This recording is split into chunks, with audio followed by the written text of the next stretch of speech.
Hello, Tamara here. Welcome to the show. Today's guest is Amy Reily, and she is best known as an authority on aphrodisiac foods, but she is also a speaker, award-winning cookbook author, and consultant. Thanks for joining me, Amy. Thank you so much for having me today. Yes, this is definitely a new topic, but I've heard of aphrodisiac foods, so I'll be curious to hear your what it means or what they are for you, because I think a lot of people have certain conceptions of what they could be, but Definitely, we can really dig into it. I'm excited. yeah. And you also went to culinary school. I did as well, but it's like a smaller regional one in Oklahoma City. So I won't even try to compare notes. Now so you probably have better cooking chops than I do because the program that I went to, we covered everything except the practical. So I did go to the Cordon Bleu, but I got a Master of Arts degree. I got an actual MA studying the history, food and culture, food and society, all of those things. Yeah. So I see. Yeah, I definitely did the hands-on stuff. And I'm also a health coach and a nutrition coach. So good stuff for sure. All right. Well, how did you get started on knowing that, or I guess your MA, but wherever you want to start with how you got started in having this apply to sex? So I actually, I started out working as a wine writer, and wine is still my first love. It's my true passion. But as a writer, I wanted to dig into bigger and deeper topics, and I actually found the topic of aphrodisiacs accidentally. I wanted to do something with health. But jumping from wine to health, I was like, how do I do that? And I kind of discovered that, well, the topic of aphrodisiacs, obviously, it's food history, and there's a lot of wine, and particularly in Western food history, and, dating back to the Greeks and Romans and Bacchanalia and all of that. But it also is a topic that really dives deep into nutrition and food science. And I just fell deeply in love with this topic. And here I am. Yeah, I can see why. Because health is about what you eat. Like what you put in your body definitely determines, and movement, which is a little bit of sex, of course. Yeah. So yeah, I can see where. So how do aphrodisiacs work, or what makes them them? So aphrodisiacs, it really depends on how you look at it. I see it as a really complex question. Of course, the FDA says, well, it would be anything that would increase your sexual desire. And, technically no food has been proven to do so. I think that they say that really more than anything to prevent people from trying things that are actually dangerous, like Spanish fly. Because there is some evidence, of course, that food can increase your desire. When you look at the research, you of course have to take into account how big was the study, how good. Like with any scientific study, you kind of really have to take that into account. But there's enough to substantiate the idea that there are foods that can increase desire, but there are also foods that can increase sexual performance. Really, if you take a look at any food that's going to improve heart health or help support heart health, it's also going to help support your sexual health, your sexual performance. And so those foods, are really aphrodisiacs. I have a website called Eat Something Sexy, and on there we feature 88 different foods that have both history and some sort of science or, some sort of effect on the body that makes them an aphrodisiac. So there really are so many ways that you can look at it, and there are a surprising number of foods that are actually beneficial to your romantic life. That's awesome. I'm sure people would be happy to hear. Do you want to share some of those? Oh, I would love to. Yeah. It's anything from the lowly sweet potato, believe it or not.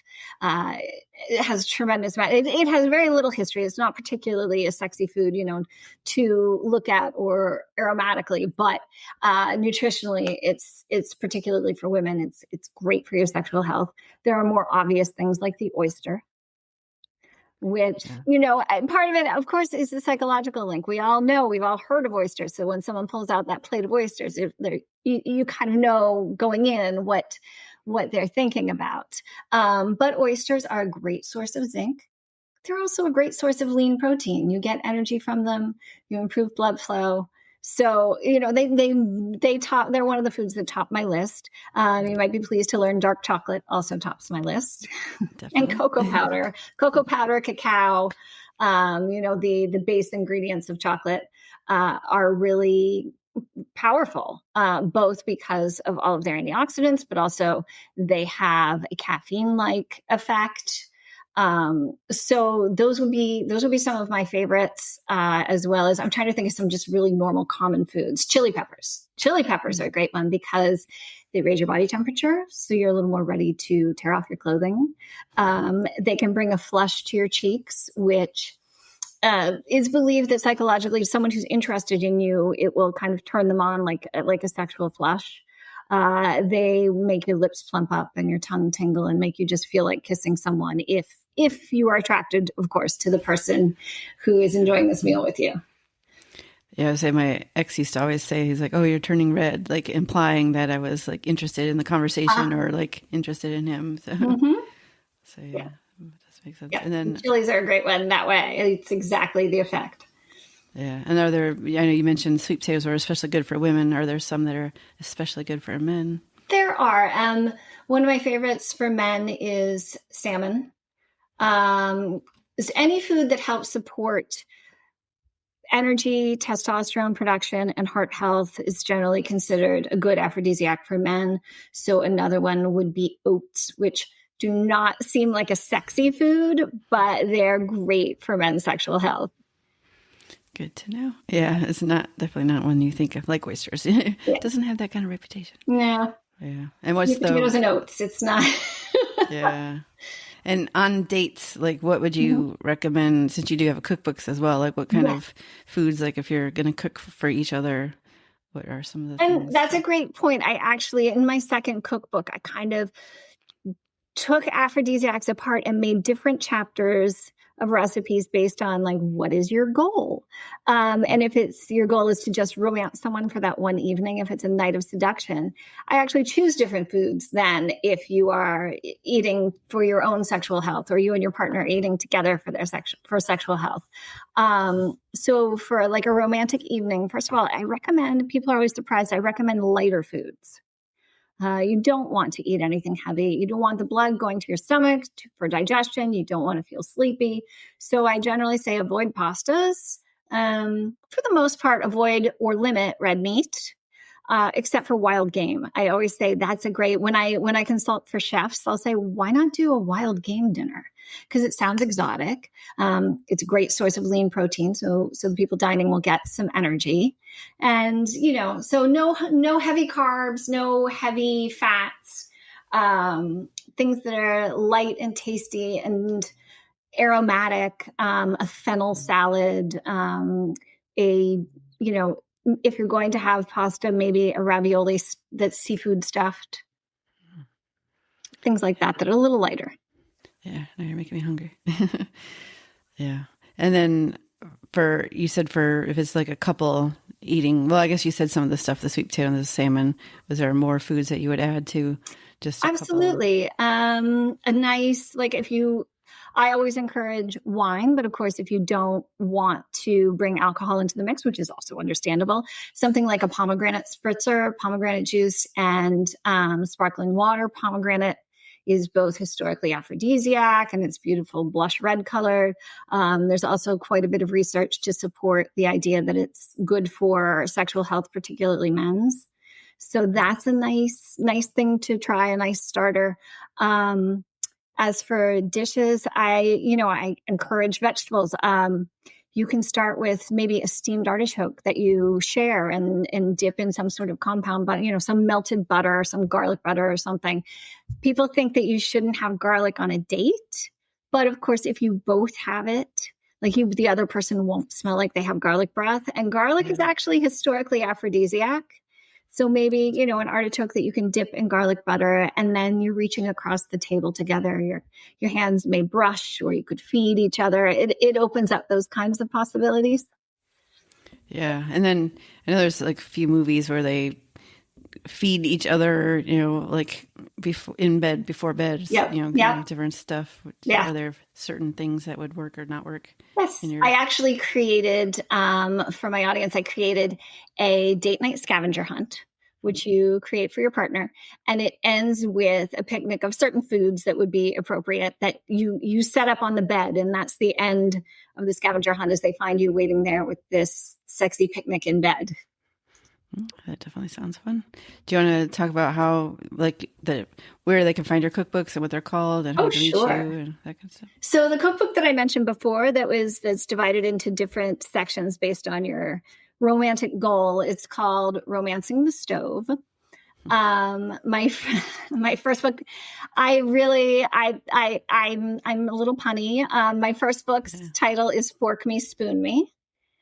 And then my latest book, which is an ebook only, it was kind of an experiment for me. I'm really trying to be more environmentally conscious, not, waste the paper, not ship everywhere. So I did an ebook, it's all desserts. It's called Eat Cake Naked.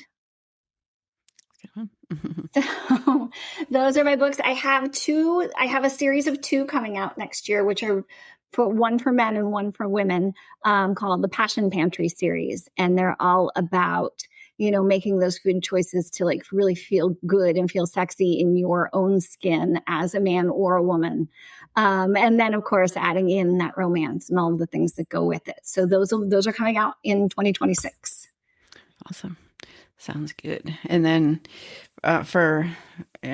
which recipes for like holidays, like special events, do you have certain stuff you recommend? I do. I actually just updated one of my favorite recipes. It's a vegan idea for Thanksgiving or the holidays. It's a vegan stuffed kabocha squash, which just has the most beautiful presentation because you present it in the squash. And I do, for meat lovers, I do say in there, you can stuff it with Italian sausage and kind of get that sort of hearty feeling if you really need it. But I love that one. You can find it. Right now it's featured on the homepage of my website, eatsomethingsexy.com. So if you need a good vegetarian or not recipe, it's there. Yeah, that does sound good. And then is there anything that I should have asked, but I haven't yet? Wow.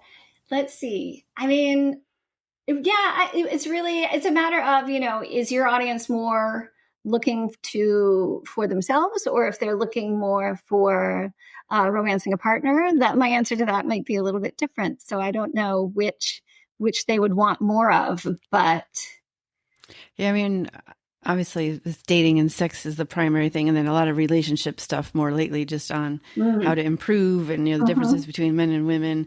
So maybe this is like one area where you can smooth it over after you have a misunderstanding you didn't mean to have. It's definitely, it really is. And, you bring up an important point, which is when people ask me, well, what do I plan for a romantic meal? I never want to give out just one meal idea. And that's because the most important thing is to consider your partner.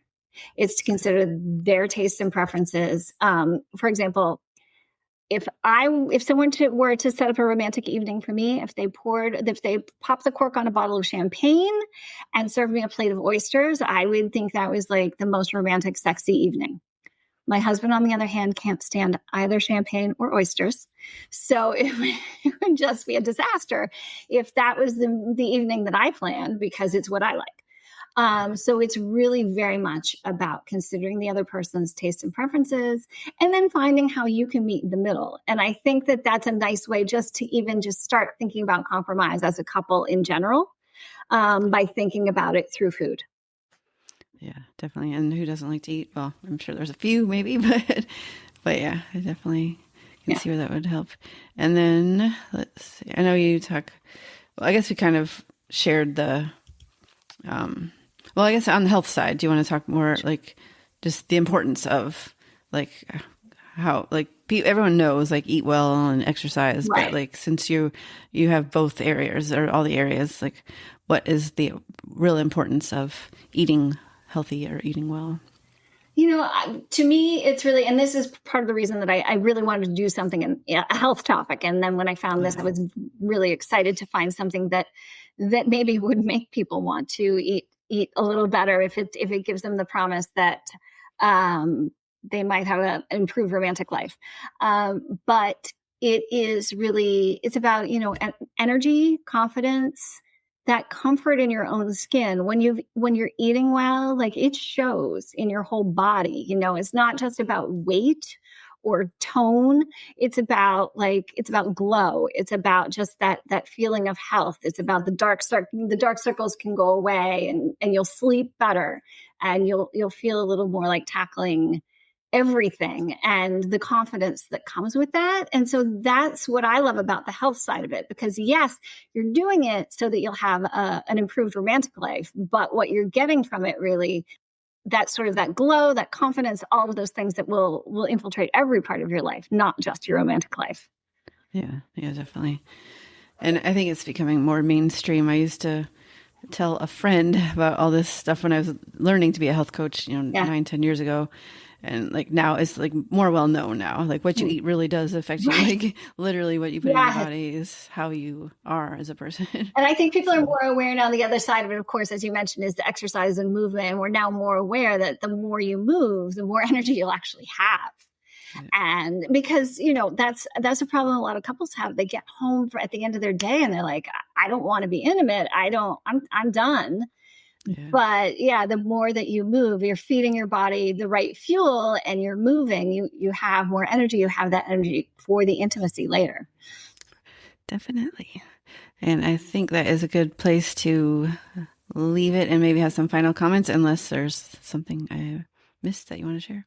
No, this has been great. And I hope that, your audience gets something to take away for eating for life and eating for sexual health from that. Yeah. Awesome. All right. Well, thank you very much. And if you love this episode, be sure to tell your friends about it and rate it as well.